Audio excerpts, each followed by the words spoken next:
जब वोट मांगने के लिए जाते हैं तो जनता में कहते हैं कि मैं जनता का बेटा हूँ, नेता नहीं हूँ। लेकिन जीतने के बाद जब वही बेटा को जनता कॉल करती है तो उनको अभद्र भाषा में गालियाँ दिया जाता है, बोला जाता है कि तुम लिख करके दो। तो इस तरह का, जैसे कि कुछ दिन पहले सांसद जी का एक वीडियो वायरल हुआ, ऑडियो वायरल हुआ, तो उस पर आप क्या कहना चाहेंगे? ये किस हद तक सही है? क्योंकि जनता ही आपको सुनती है, अपना रहनुमा बनाती है, और जनता के इसमें आप इस तरह का बात करना किस हद तक सही है? ये तो बहुत ही गलत है उनका जो ये रवैया था। मैंने देखा उस वायरल इसको जो बात जलसी जो बात हुई थी, बहुत गलत था। ये हमारे सांसद की तरफ से ऐसा नहीं होना चाहिए। हम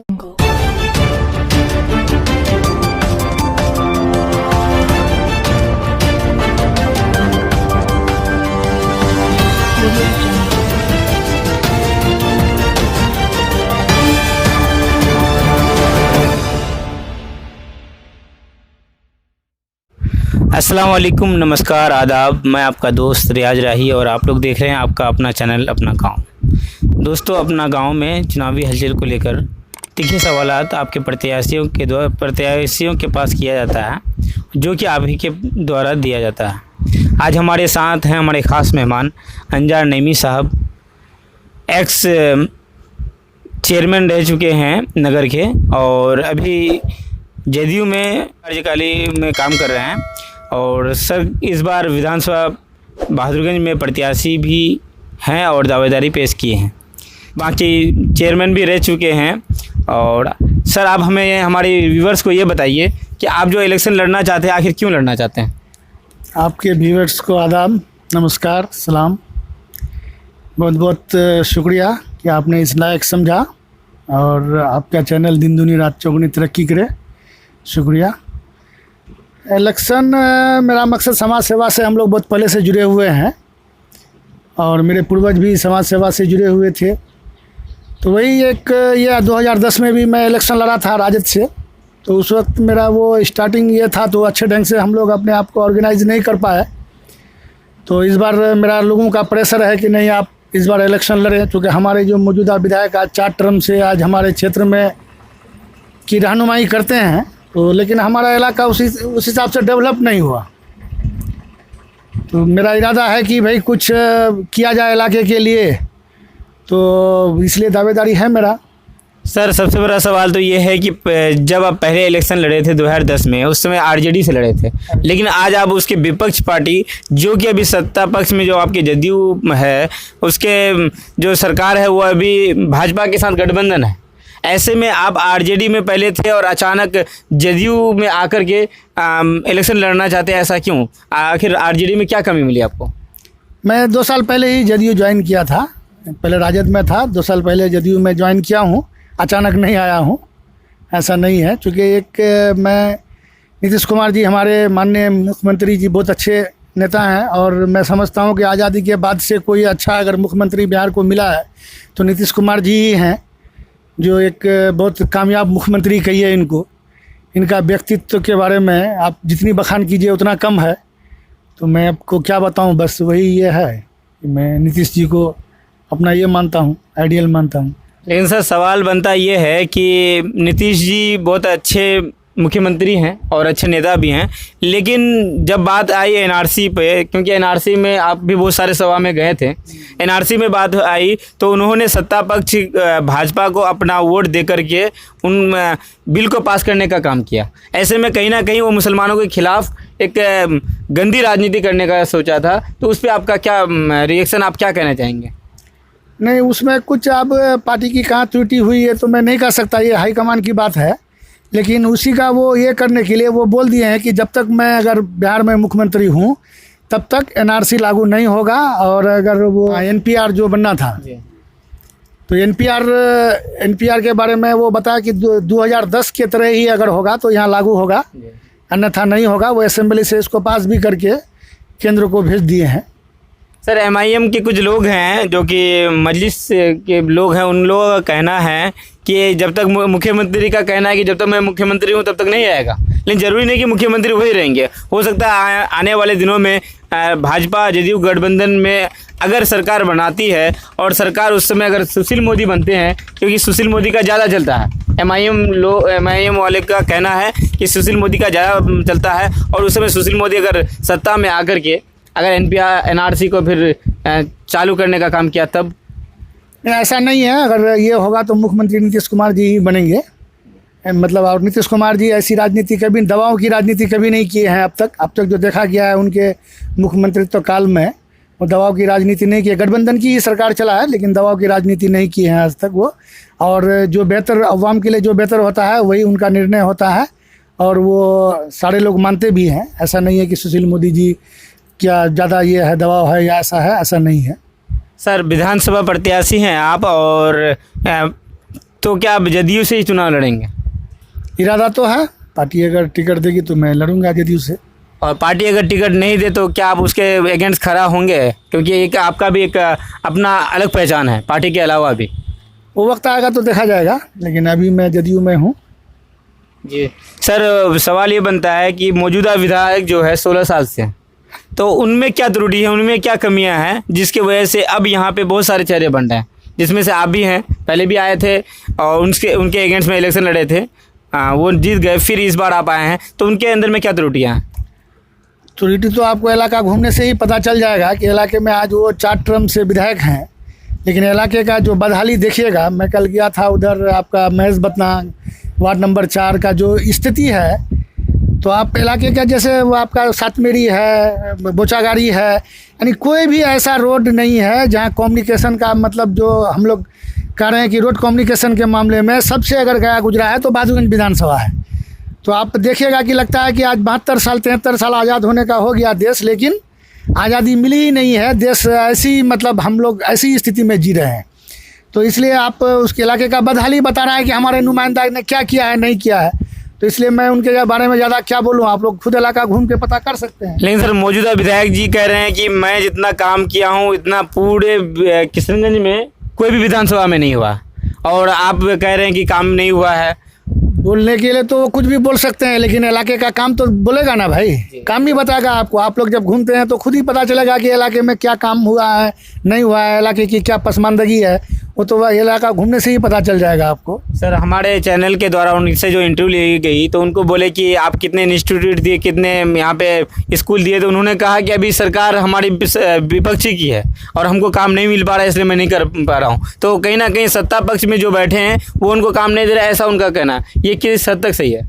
ऐसा नहीं है, सरकार ऐसा नहीं है। जो भी रूल्स बनता है हर विधानसभा के लिए इक्वल है, उसके लिए आदमी को लड़ना पड़ता है। हमारे लिए कुछ अगर स्पेशल पैकेज की ज़रूरत है तो उसके लिए असेंबली में क्वेश्चन करना पड़ता है कि हमारे लिए ये है, बोल्डर नदियों में बोल्डर पिचिंग की ज़रूरत है, या जो भी जिस टाइप का भी आवश्यकता है, उसके लिए हमको एक मास्टर प्लान बना करके मुख्यमंत्री से मिल सकते हैं, संबंधित मंत्रालय से मिल सकते हैं।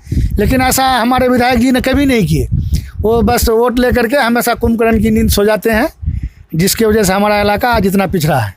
सर एक सवाल और बनता है कि आप विधानसभा प्रत्याशी हैं और विधायक, तो आपने क्या किया अभी तक अपने क्षेत्र के लिए जो लोग आपको वोट दे? मैं जब चेयरमैन था नगर का, तो आप मेरे मतलब कार्यकाल के दौरान आप पता कीजिएगा, जो साफ़ सफाई से लेके नगर संबंधी जो भी कार्य था बहुत ही सुचारू ढंग से, नियमित ढंग से मैंने करने का काम किया है। लोग मेरे बारे में अच्छी तरह से जानते हैं, मेरे व्यक्तित्व के बारे में भी अच्छी तरह से जानते हैं कि मैं किस टाइप का ये हूँ। और जहाँ तक है लोगों का खिदमत करने का मेरा शुरू से एक ये रहा है। मैं सरकार में रहूँ नहीं रहूँ, ऐसी भी मेरा ये जारी रहता है। लोगों से मैं जुड़ा हुआ रहता हूँ, हमेशा लोगों से जुड़ा हुआ रहा हूँ, चाहे वो CAA वाला मामला हो, NRC वाला मामला हो, NPR का मामला हो, मैं भी उसमें काफ़ी कदम से कदम मिलाकर हर मामले में मैं साथ दिया। तो इसलिए मैं कहीं इस मामले में पीछे नहीं हूँ। हर तरह से मेरा समाज सेवा का काम जारी है, प्रतिनिधि का ही कमी है। सर सड़कों के मामले में आपने कहा कि यहाँ की सड़कें नहीं बनी हैं, और जहाँ तक हुआ पुल के मामले में, तो विधायक जी का कहना है कि पूरे सीमांचल में इस बार सिर्फ 44 पुल आया और किशनगंज में 22 पुल वो लेके आए हैं। फिर आप बोल रहे हैं विकास नहीं हुई है। देखिए यहाँ सिर्फ वही होता है रूटीन वर्क, एक विधायक को जो काम मिलना है वहाँ से जो हो जाता है वही एक रूटीन वर्क होता है। विधायक के अपने प्रयास से यहाँ कुछ नहीं हो रहा है। यहाँ ये अगर किसी अंधे को भी अगर ये उनके जगह पर बैठे रहेंगे तो वो उनका भी उतना ही काम होगा जो हो रहा है। इनके अपने तरफ से कोई पहल नहीं है कि अपने तरफ से प्रयास करके कोई काम लेके आए हैं या कुछ करा रहे हैं, ऐसा कुछ नहीं है। इनके अपना वो एबिलिटी से कोई काम ऐसा नहीं हो रहा है। जब विधायक जी से पूछा गया कि आप अपने कार्यकाल में कोई ऐसा काम किए हैं जो जिंदगी भर आपको लोग याद करे, तो उन्होंने बोला मैंने लोचा पुल का काम किया है। तो इसमें कितनी % सही बात बोले हैं वो? नहीं, मैं तो उनका एक इंटरव्यू देखा था। उन्होंने कहा कि एक पुलिस वाले को मारने का काम किया था, उसमें मेरा भी नाम आया था। ये लोचा पुल की बात तो आपसे मैं सुना हूँ, ये मेरे चैनल के द्वारा बोले आपका चैनल तो नहीं देखा था, लेकिन मैं एक इंटरव्यू में देखा कि बोला कि ज़िंदगी में आपकी अगर उपलब्धि को गिनाया जाए तो आप क्या चीज़ गिनाएंगे। तो उन्होंने ये बताया था, मैं सुना, उनका इंटरव्यू देखा तो बताया कि मैं कोई पुलिस वाले को मारे थे जिसमें मेरा भी नाम आया था। तो मैं तो यही देखा। लोचा पुल का जहाँ तक सवाल है, ये प्रस्तावित हमारे तस्लीमुद्दीन साहब के मरहूम के ज़माने से ही ये चले आ रहा था, और ये हमारे मरहूम MP मौलाना अशरफुल हक साहब के अथक प्रयास से ही इनका नतीजा है कि आज लोचा पुल यहाँ बन पाया। जो हमारे माननीय नीतीश कुमार जी इसका मतलब पूर्ण करवाए इनको, उनका ही ये था। ये हमारे विधायक जी का ये बस की चीज़ नहीं था। सर, सवाल ये भी है कि अगर आपको पार्टी टिकट देती है और जनता आपको मौका देती है तो जनता के लिए सबसे पहला काम आपका क्या रहेगा? देखिए, मेरा सबसे पहला ये होगा कम्युनिकेशन। आज आप किधर भी चले जाइए, चाहे बीबीगंज की तरफ चले जाइए या टेराघाट की तरफ निकल जाइए या कटहलबाड़ी की तरफ जाइए, दरने जाइए, कहीं भी जाइए आप, कोई भी रोड ऐसा नहीं है मतलब जाने लायक है ही नहीं। बाइक लेकर के लोग मुश्किल से, आप चाहे आप वहाँ महेश बत्ता को ले लीजिए, मतलब सती कट्टा ले लीजिए, आप चाहे सातमेरी ले लीजिए, इतनी बुरी स्थिति में लोग हैं। मतलब मैं देख करके मेरे में आँख से आंसू आ गया कि लोग ऐसे हालात में अपनी ज़िंदगी गुजार रहे हैं। मतलब लोग अगर बीमार पड़ जाएँ, आपका ग्वालटोली हुआ, दोदरा हुआ और इस तरह का गुआबाड़ी हुआ, कमर खुद गुआबाड़ी जो है, आप इस तरह के गाँव पर आप जाइएगा, कोई अगर बीमार पड़ जाए तो लोगों को लेकर के हॉस्पिटल ले जाना मुश्किल है।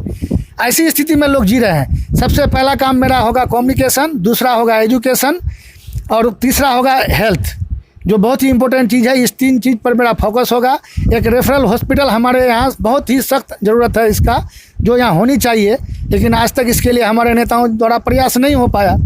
और एक अच्छे शिक्षा संस्थान का जो अच्छा एक यूनिवर्सिटी बने या अच्छा कोई टेक्निकल कॉलेज बने या टेक्निकल इंस्टीट्यूट हो हमारे यहाँ, जिससे हमारे यहाँ के जवान उससे शिक्षा प्राप्त करके अपना एक मतलब कोई सरकार अगर कोई रोज़गार नहीं भी देती है तो वो उससे वो अपना रोजी रोटी अपना ये कर सकें, लेकिन ऐसा कुछ नहीं हो पा रहा। सर, मेरा आखिरी सवाल ये है कि लोग जब वोट मांगने के लिए जाते हैं तो जनता में कहते हैं कि मैं जनता का बेटा हूँ, नेता नहीं हूँ, लेकिन जीतने के बाद जब वही बेटा को जनता कॉल करती है तो उनको अभद्र भाषा में गालियाँ दिया जाता है, बोला जाता है कि तुम लिख करके दो। तो इस तरह का, जैसे कि कुछ दिन पहले सांसद जी का एक वीडियो वायरल हुआ था, ऑडियो वायरल हुआ, तो उस पर आप क्या कहना चाहेंगे कि ये किस हद तक सही है? क्योंकि जनता ही आपको चुनती है, अपना रहनुमा बनाती है, और जनता के इसमें आप इस तरह का बात करना किस हद तक सही है?